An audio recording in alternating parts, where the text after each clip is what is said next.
thank you for being here. My name's John. I'm from an organisation called Rebalance. We build connections around the world, and that was the premise around Rebalance as an organisation, to try and find a way to build connections, to share knowledge, to share wisdom, because connections make us stronger. And it feels like a really important time to be having that conversation for lots of reasons. But today's World Mental Health Day, for those of us who don't know, and it's mental health in an unequal world. And one of the themes that we're going to be exploring with our beautiful, intelligent, gorgeous panel here today is that theme around mental health, home, identity, belonging, what that means to us, what that feeling is inside us, what it means to us physically as well, and how we can create that in hopefully lots of different spaces. So thank you all for being here as well. We're going to be 45 minutes and we're going to be having some conversation here, very generously shared by our 4 young people. You've also got on your table as well some forms with 2 questions on. What does home mean to you? And if you could sum up home in 3 words, which feels like a bit of an ask, really, but give it a go. If you want to do more, you're very welcome to. If you want to draw a picture, go for it. But how could you sum up home if you wanted to give that to somebody in 3 words? So let me introduce you to our panel here, and then I'm going to ask them to introduce themselves. But starting from the end there, we have Shah, we have Mimi, we have Ashley, and we have Yamana. If I could just start off with a round of applause to just welcome them, please. See, all you've got to do is turn up and people love it. Right, it's a good feeling, isn't it? Okay, Shah, I'm going to start with you. Yep. Just give us a couple of words about you, a few sentences, just let the room know who you are, please. Yeah. Hi, everyone. Good afternoon. Afternoon now. So my name's Shah. I am from East London, and I'm British Bangladeshi. And for work, I've become a psychologist. So that's what I do for work. So good to see you all. Brilliant. Thank you, Shah. Mimi, same to you, please. Hi everyone, I'm Mimi. I'm also from London, but from the southern part. I'm a British Columbian, and I'm currently at Durham University studying geography. Lovely, thank you. Welcome. Ashley, over to you. Hi everyone, so I'm Ashley. I'm also from East London like Shah.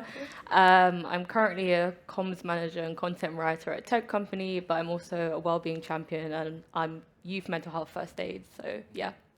Brilliant, thank you. And the only person who got the memo about the pink. Rocking it, thank you. And Yamana, over to you. Yeah, she is carrying us today. I'm Mana. I am a student at Leeds. I'm studying international development. Yeah, that's me pretty much. All right, lovely, thank you. So, Mana, I'm going to start with you, if that's okay. Yes.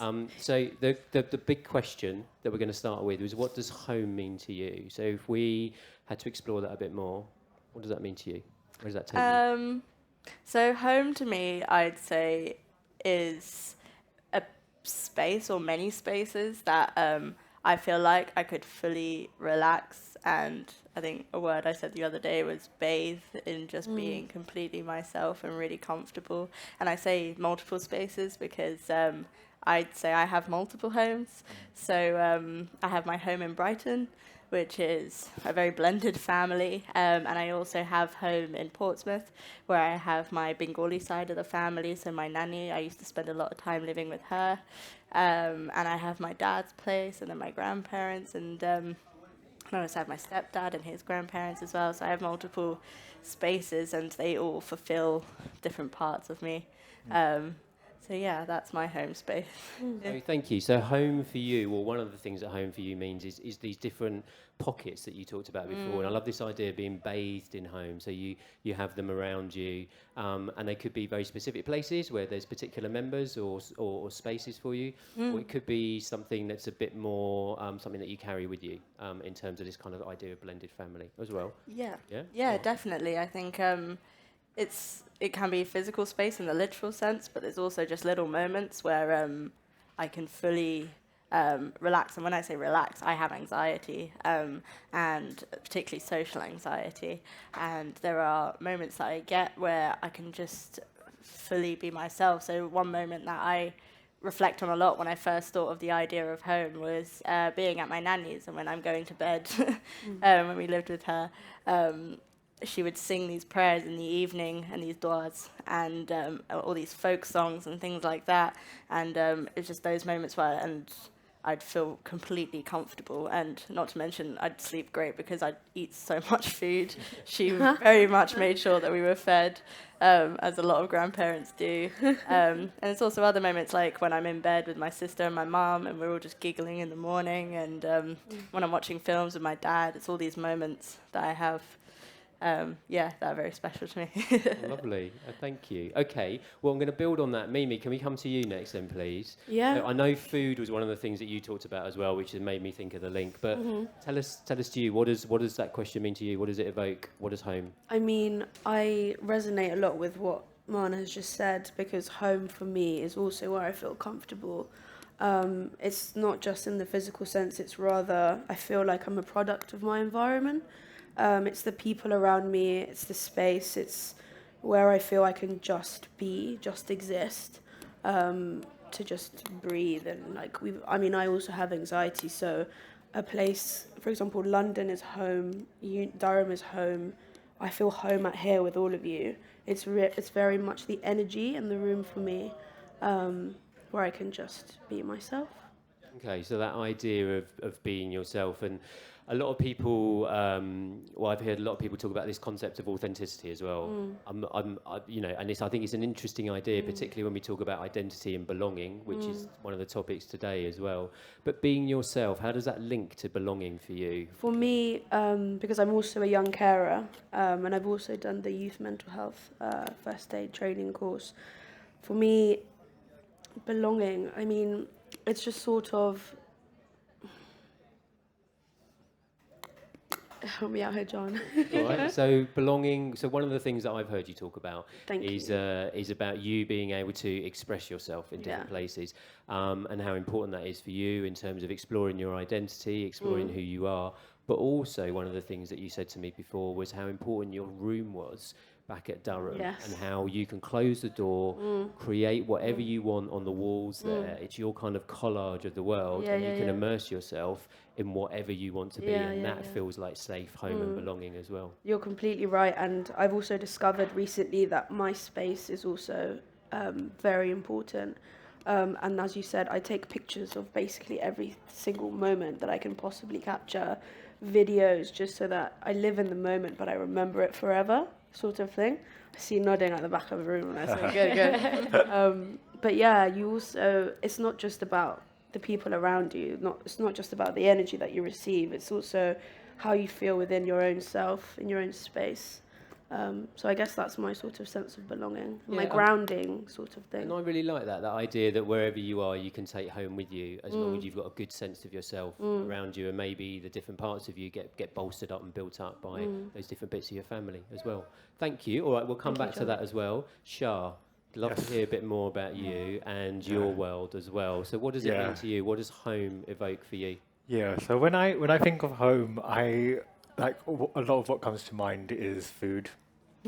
So my mum's curry, and I remember growing up that the house would always be would always smell of curries and spices, and I can finally cook them now, which is very good for me.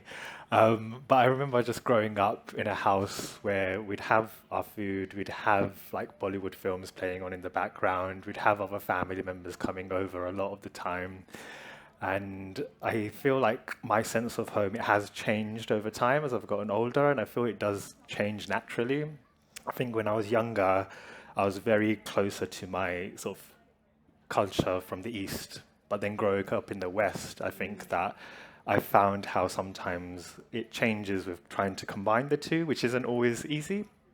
So I feel like home, my culture is a big part of that, but as I've grown older, seeing how it's something I'm proud of, because I think when I was younger, I felt like I didn't quite fit in, like I was maybe too Eastern for my friends in the West, and maybe too Western for my friends in the East or my family in the East, and trying to find a place to try and manage that, which I think I'm still navigating, but I see that home is a place for me where it feels safe and comfortable, but I recognize that I've had times where it's been hard to try and sort of find that place in the middle where I can feel comfortable, where it's trying to sort of say to my parents that 9 p.m. isn't too late to go out, and I can go out. And my mum's like messaging me at 9, "Where are you? Come home."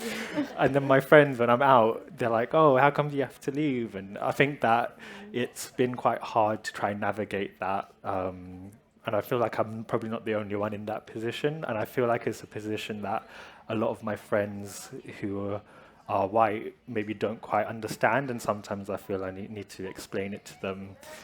So I'm going on here. I'm going to wrap it up for now. I feel like, yeah, home, I think a big part of it is my culture and where I'm from. And what I do now as well, I think with working in mental health, my family didn't understand what mental health is, and being able to sort of try and help them understand that and to say, you know, no, I'm not going to be like a medical doctor like they wanted. Like, I'm going to be a psychologist. And they're like, oh, what's psychology? What's mental health? And I found that being able to do that for work, it's helped to open up those conversations in the family about mental health, which I was really valued. Yeah, that's me for now. All right, thank you. I'm going to come back because there's lots in there that I'd like to pick up on as well, but let's give you a moment to breathe. Ashley, coming to you, what does that question mean to you? What does home mean for you? Home for me is art. I love literature. I love fashion, clearly. I love podcasts or anything that's audio. That for me is where I feel grounded. It's where I feel comfortable, and especially art that is produced by Black British people. That's how I identify, because I just feel like I've got a sense of belonging there. They speak about things or create things that really resonate with me. And yeah, when I'm at work, anything that I can get my hands on in terms of creativity, in terms of whether it's writing a bit of copy or creating a video, that's where I feel most at home. So yeah, it never used to be art. It used to be something that was more, for me, home used to be location based. So I used to really champion and root for London.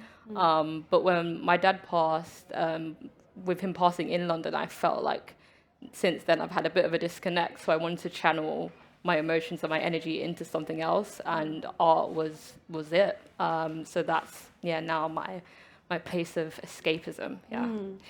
Thank you. So actually, what's one of the things that I think is really interesting about that is that home's developed for you very clearly, and there was a clear point on your journey when things changed. Yeah.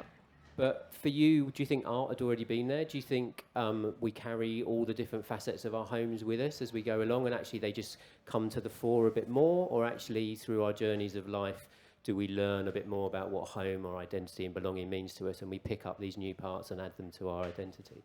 I think it's a bit of both. For me, art has always been there, like since I was young. So I did like dance, kind of musical theatre from the age of 6 to 18. So I think I didn't realise until later on how much I really did enjoy it, and how much it was like just for me to get a bit of time for myself. And in terms of bringing kind of home, taking home from different kind of elements and kind of developing it, I think that also is a thing as well, because for me, after university and after my experience with my dad passing, I kind of took different bits of art. So the bits that I like the most now, and that's kind of, it's kind of changed and evolved since. Okay, thank you. Good point to just remind you all as well that if you've got any questions for our panel, start building them in your mind as well, because I'll be coming to you in a moment to see if anyone has got any. No pressure if you don't, but it'd be good if you had. But Shah, I'd like to come back to a few points that you made, as we'll do with everybody else. So you were saying around this, and this is my word, not yours, but tension sometimes around the different aspects of where you found yourself in terms of family and biology and identity, but then also your identity with your peers and the community, the wider community you're in as well. And like you said, I think it's a very common story. So I identify as mixed heritage, and certainly felt that tension within me, and still do, and have learnt to kind of ride the wave and be curious about it rather than try and fight it a bit more, which seems to work for me. But one of the things you said, and I know often runs through for people, is art, culture and food as well, because food crosses over in so many ways, isn't it? And maybe where people feel they can't identify with one community, suddenly food seems to be a great conduit to get us into it. Would tell us a little bit about that, because I know kebabs play a key part wherever you are in the world. Oh, God. So I have this ritual where on Saturday mornings I run, and I run quite a lot. And then on Saturday evenings I eat. So Saturday yesterday, so I ran in the morning, then I came home and I had a kebab. And I've got my usual kebab place, and in East London we've got loads of them. And the owners are Bangladeshi, so I speak to them in Bengali when I go in, they know me. And I find that's really nice as well, that sense of community, that I go in, I say salam alaikum, and then we speak, and he knows my order, meat and chips, extra hot. And I feel like even that, like I feel whenever I'm away from London, I always start to miss it. So even though when I'm on holiday, which hasn't been loads this year, but even though when I'm away from home, I do start to miss London, like the busyness, because I was born there and it's what I'm used to. So I find that food is a big thing that sort of connects me, and I think, as I mentioned, like having like food at home, like curries and rice, and being able to make that now and to share that with other people, because I didn't want to lose that. I wanted to make an effort where I was able to learn more about these dishes and the dishes that I grew up with. But yeah, kebabs are a big thing, which aren't so healthy. I think I should probably cut down.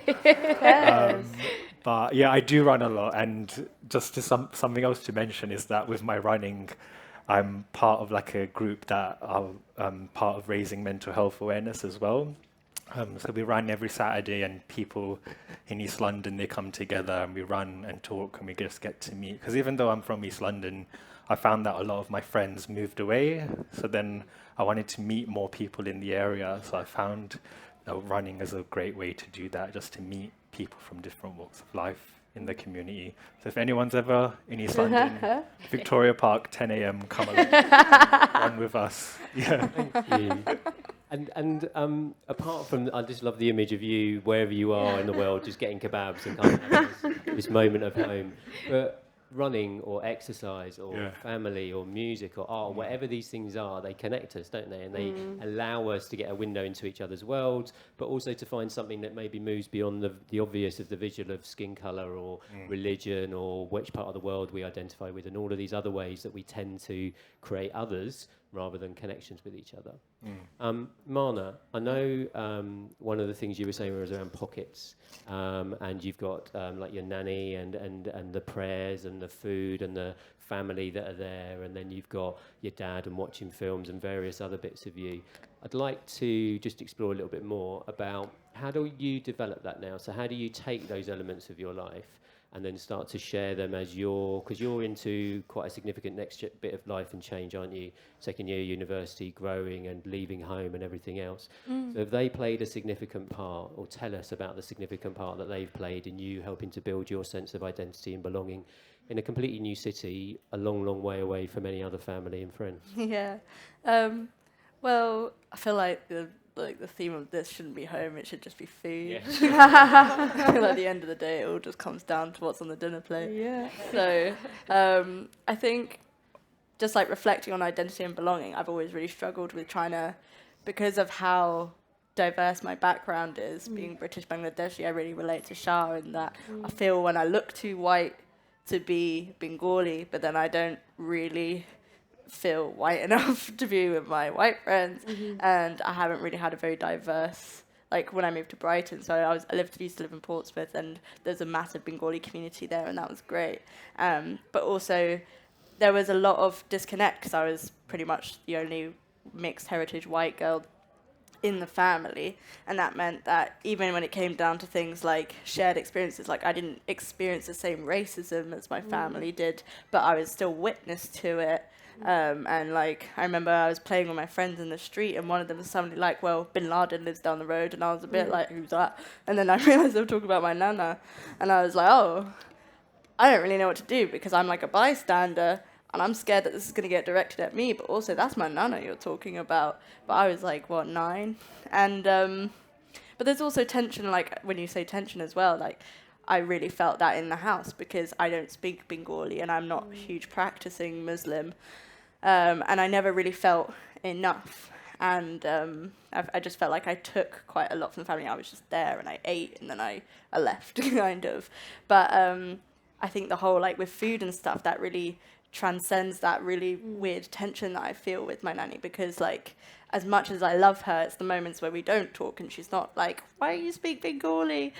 Which has been my lifelong conversation we have every time I see her. It's the same answer every time. I never learn. I would love to learn. But it is those moments where I hear her sing, or we eat food together, and I message her when I'm in Leeds, and I'm like, what's that recipe for this? And she'll send me voice notes, and it's really cute. And it's all a bit chaotic. But those are the moments that I love, and I do take that to Leeds with me, because I think I learnt that in Leeds, home is... I've had to create my own home, particularly in lockdown and pandemics. I'm in second year now. But last year, it was very hard for me last year, because... within my first couple of weeks of being in Leeds, very traumatic things happened. A bit of a trigger warning. My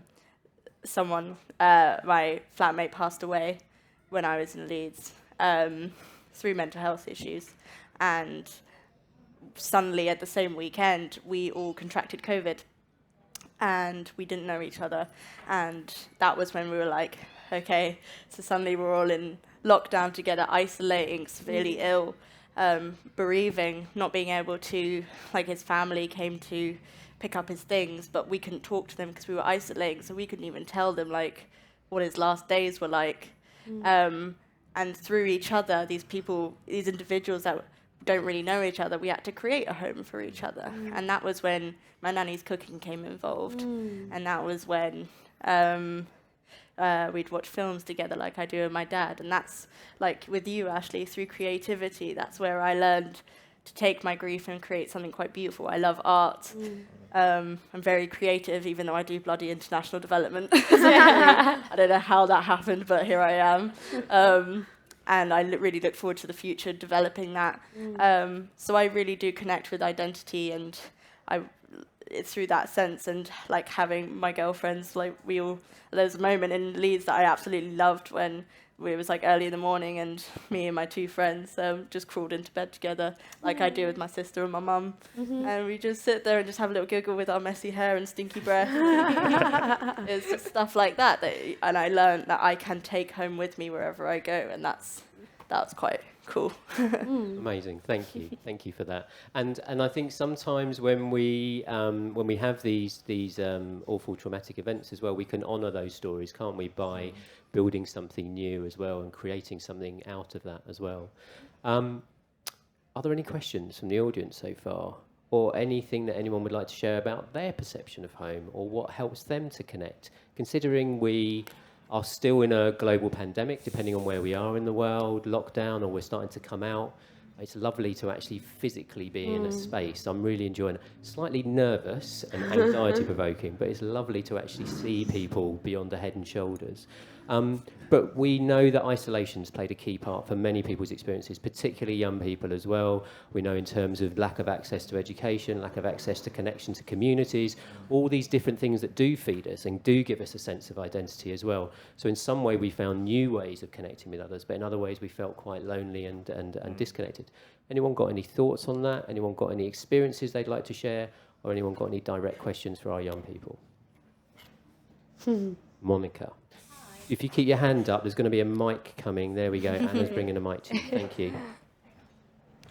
Thanks so much. It was really great to listen. And I could relate to all the different things you were saying. I'd really love to know in your creative or professional or student lives and everything you're working on, everything you're putting out into the world, how does your identity and your heritage feed into that? I say that as somebody who is creative and who's someone who did international development. So, hey, we should talk. Brilliant, thank you.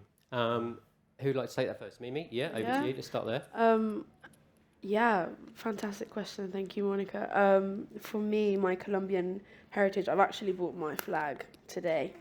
Give you a round of applause. There we go. Representing, you know.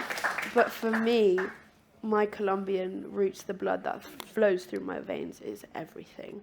Like, I wear hoops to represent like that fire within me. My red lipstick, however stereotypically tacky it may seem in society, for me, I wear it like a badge of honor. And the same way with food, like with my housemates in second year, I would cook lentils for them, frijoles, I'd fry plantain for them. I want you to taste, like, have at least some sort of understanding as to the happiness and joy that I feel being a Colombian woman. So that for me is very much, it's just part of my identity, really. It's like, I mean, for me, I'm multifaceted. There are many elements that make me. So yeah, thanks for that brilliant question. Brilliant, thank you. Shah, is that something you want to Yeah, I wanted to add, so just for me, so there aren't many male South Asian Bangladeshi psychologists. I'm probably one of the few. So the majority are white British female, and I think about my parents coming from Bangladesh and the opportunities that they've been able to give me. And now that I'm in a position where I'm a psychologist and I'm thinking about, okay, now that I'm here, what can I do to change the profession? So I'm hoping to, in the future, support other South Asian people who are studying psychology that want to become therapists and psychologists. Because I didn't have that. I didn't have someone who I could look up to and be like, oh yeah, I can do that. At uni, sadly, it's too competitive. You can't get onto it. It's not going to happen. But now that I'm here, I'm hoping to try and change that and to support people, but also support people that I work with to help access mental health services in the NHS, because there is a sort of lack of representation and there are problems with access for people from minoritized groups. So that's what I'm hoping to do now that I'm in the profession, to try and support people in and to support the people that I'm working with as well. Yeah. Thank you. And we'll come back to that point as well around sort of paying it forward as well. Ashley. I was about to say, I can kind of relate to what you were saying, Shah, because for me, being Black British is something that, in terms of me wanting to make sure that a lot of people, especially young Black British people, have more access to arts and health-based initiatives. So for me, I'm really, really passionate about holistic mental health and well-being. So yeah, my kind of goal is to create a sense, like a space in hopefully East London actually, where a lot of young Black British people can come and really just relax, but through well-being and arts practices, because I feel like, again, in terms of, having access to that is still very, very limited. So yeah, that's one of my life passions. Thank you. What do you need to help make that happen, actually? What's on the horizon that is going to enable that journey? I mean, I'm going to be really honest, money, funding. But no, I think especially networking. I think building a network, building a community of connections, that's where I really think that's going to hit the ground running in terms of it, yeah. Okay, so if anyone's got any money, young woman here who's got a great idea. But I think if we think about services in particular, whether that's education, whether that's health, whether that's our community services, all of them to some degree have taken a hit over the last X number of years because of different policy directions that we've come in, but also because of the last 18 months, 2 years as well. We've seen a real change. And one of the key groups that have been seen an increased impact of that has been young people. And then, as you were saying as well, Shah, we've got marginalised groups as well, people who identify as black and brown people who identify as lower socioeconomic, who are often finding themselves in situations where, because of the choices they have to make around employment or housing or education, are incredibly disproportionately infected by COVID. And that's got nothing to do with genetics or anything else. It's got to do with policy and what's going on and the situation we're in. Yeah. So how do we change that? Because if it was all about money, then I think that, and I personally think there is a big issue there around resourcing and access to money. But what else do you think we can do as a group of young thinkers, as that generation coming through, the beginnings of a very clear career as well? It always makes me smile and fills me with an immense amount of pride to hear you qualified as a doctor as well. It's wonderful. But at the beginnings of that very clear career, or in the tech industry as well, or working towards those moments of your career, how can we create these connected, healthier, more identified communities where we do feel a sense of belonging? As you as a generation, how are we going to take that forward? Big question. Small question. Oh my goodness. Marna, let's start with you. All right, let's go. I think, well, the first thing that came to mind, listening to the others, I think there's obviously the practical side of it, of funding, of actually valuing and putting social enterprises and charities and just uplifting and everyone who you don't see every day. But also, if I downsize that a bit into a bit more of what I can do personally, I think one of the best things that I've done this year, for example, is become part of the Art Society Committee, which is in Leeds, and that might just seem like a small role. It's a hobby. I love art, but at the same time, that puts me in a position where I have a little bit of power and a little bit of reach. Not like this power's going to my head, but where I can choose who I can empower and who else I can uplift and relate to, and I can reach out to who has something valuable to teach us. Everyone has value, but that in itself, listening to you talk about creating a space for artists. I think that would be really valuable to have. So one of the things I'd really like to collab with is South Asian Art Centre, or doing henna workshops, just the little things. It doesn't always have to be serious. I mean, everyone should educate themselves, everyone should, but it doesn't always have to be hardcore text readings. I'm going to do a henna workshop. I think that's going to be a great time.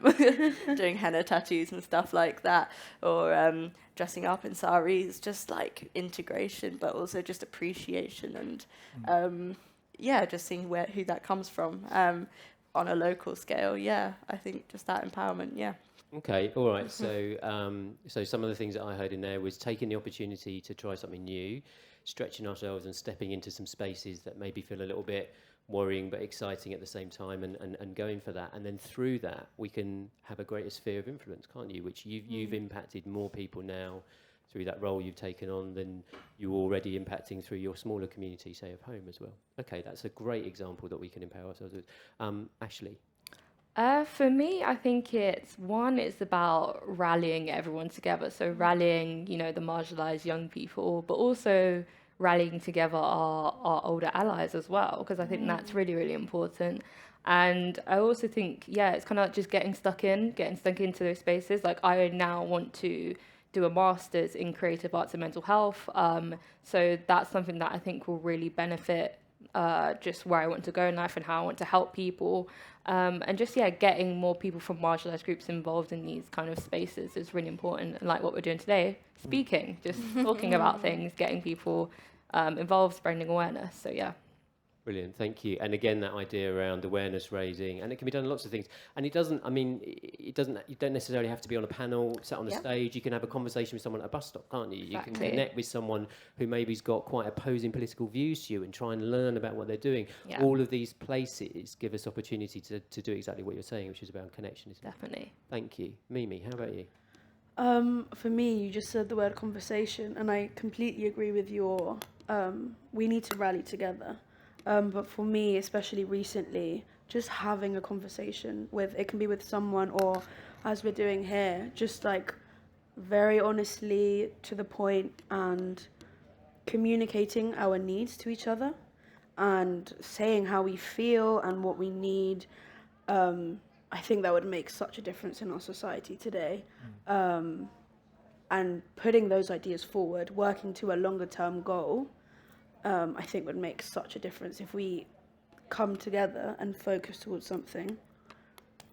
Okay, so shared goals, clear goals.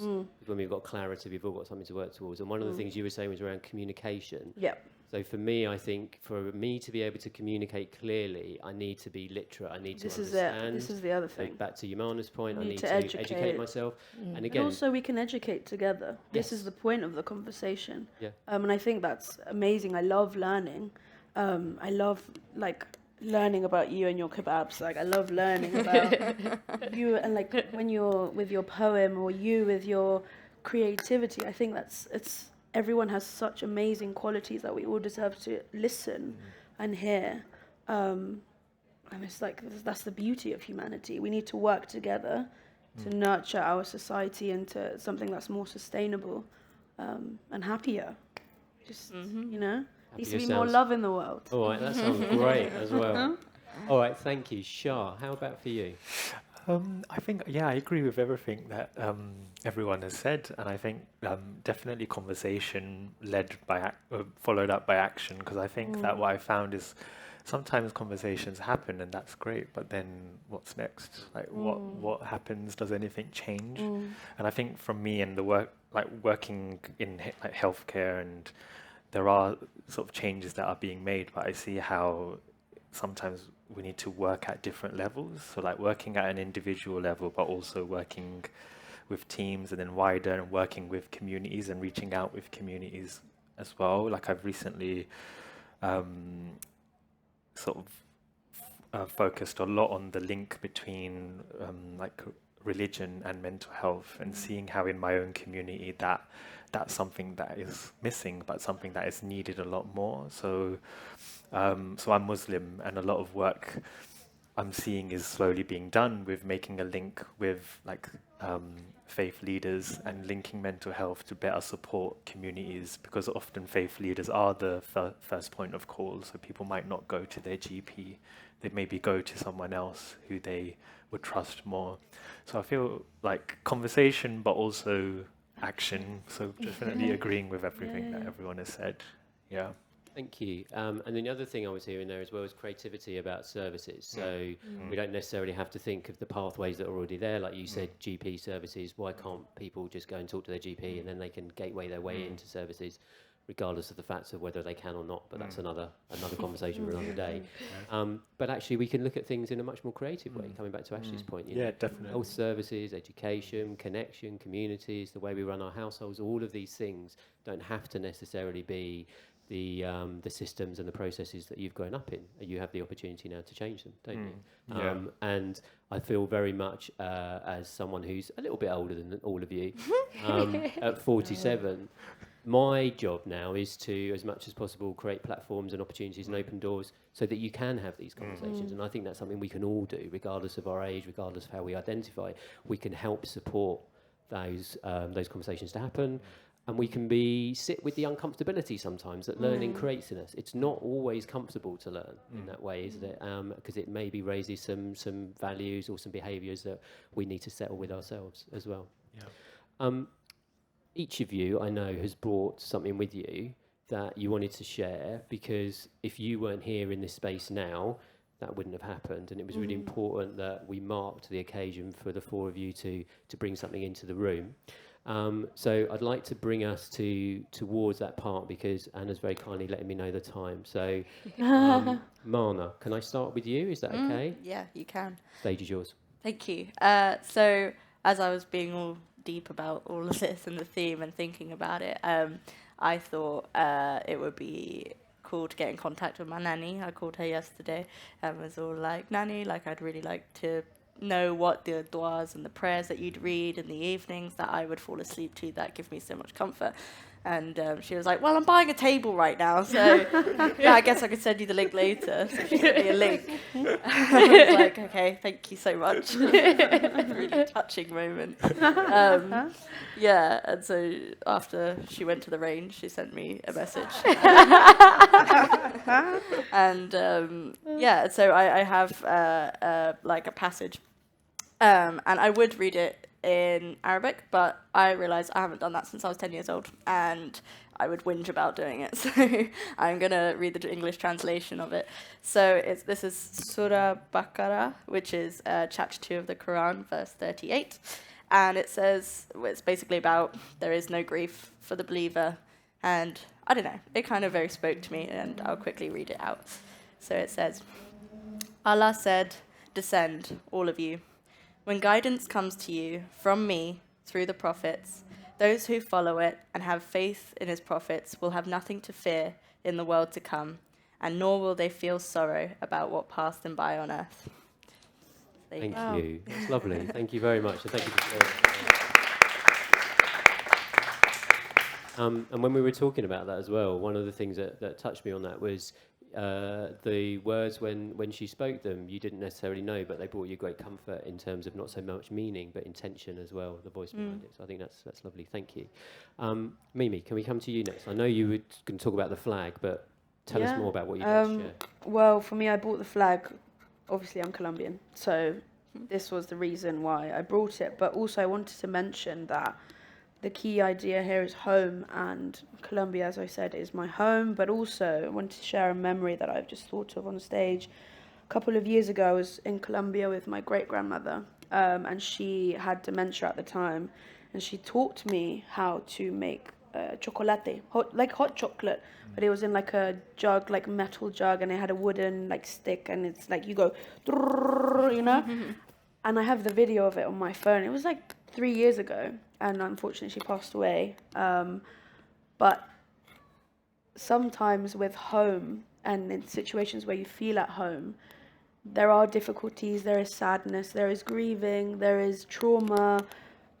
But in all of that, you will grow from it. Like, you will get through the hard times, and that for me is everything. Like, that growth, that healing, that repair, that resilience is really why I brought this flag. Thank you. That's a really lovely story to share. Thank you very much. You're around the Thank you. Thank you, guys.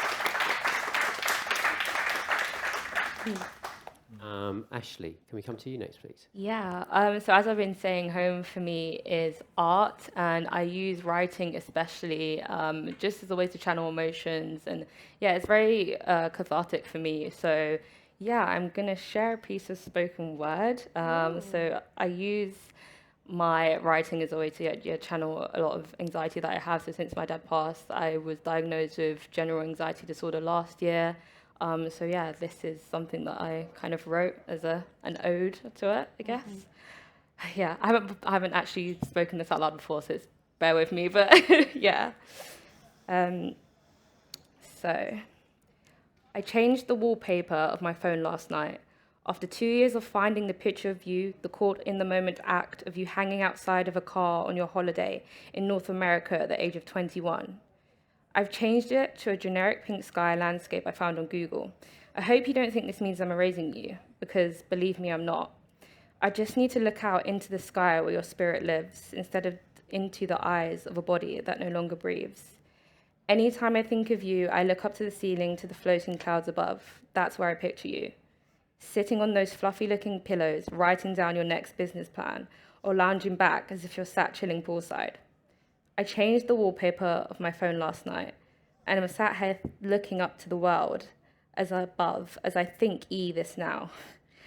I'm not the perfectest touch typer, may I admit, but I think you see where I'm coming from. With the iron on and episode 17 of This Is Us in the background, I think of whether you'd be proud of the woman I've become today. Thank you. Oh my god! That was amazing.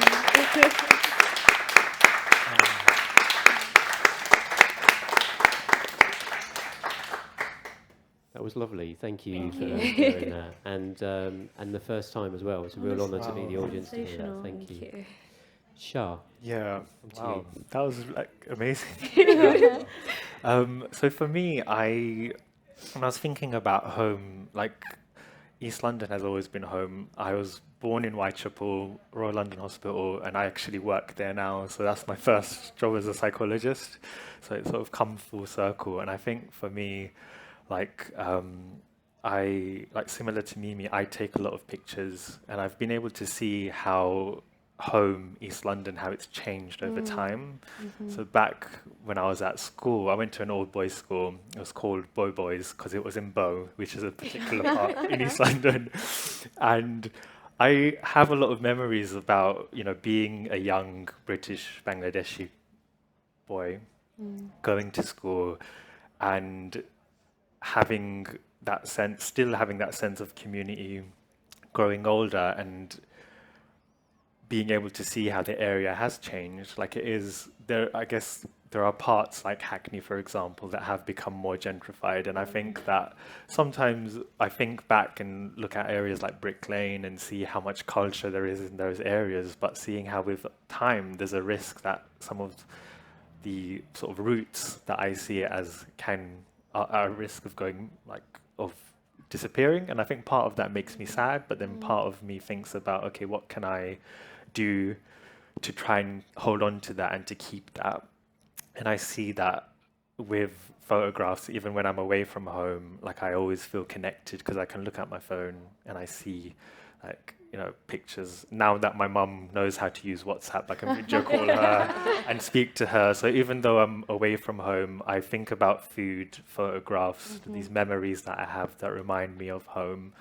And I guess I think about how the future, I don't know, I might move, I might not, but I appreciate that I have this patch in London that is my home, that I know the community, I know the people, I know where I'm from. And rather than it being something that I hide, I think as I've gotten older, I've become more confident in speaking about it and sharing it with people, and to see that there's nothing to sort of hide in that difference. It's something that actually makes me who I am, and that individuality is something that makes us all special and who we are, and that's something to actually show and to be proud of.